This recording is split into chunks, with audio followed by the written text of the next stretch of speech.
Hindi ko na-expect na datnan ko yung anak ko na nakahiga na lang. Sobrang sakit. It's heartbreaking for us na my eldest child.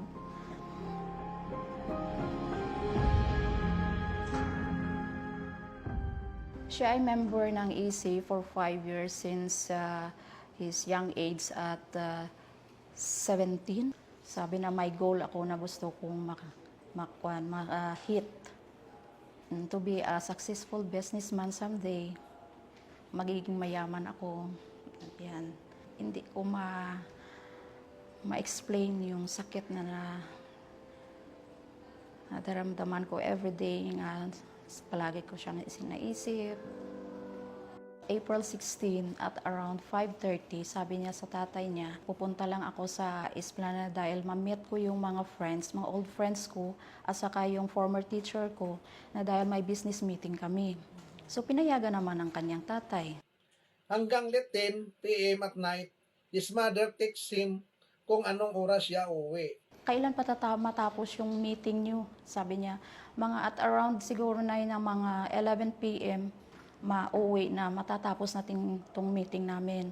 Madaling araw at 1 a.m. ng April 17, tumawag yung pamangkin ng asawa ko. Sabi na, te, nabalitaan mo, may na-aksidente raw sa Barangay Alakaygan.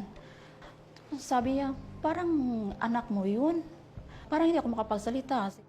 Pagpunta namin sa incident, sabi na, ma'am, puntahan mo na lang sa Barotac Veo Medical Center dahil doon namin dinala. Sabi ko, siguro mga ano lang, mga gasgas lang or mga something slight wounds or ano. Sabi ng doktor, hindi na namin ma-revive kasi serious injury sa head and then fractured and damaged na yung dibdib. So sabi niya, DOA daw, dead on arrival. Hindi madali sa amin ang ma-accept what happened to my eldest son. Especially to his mother.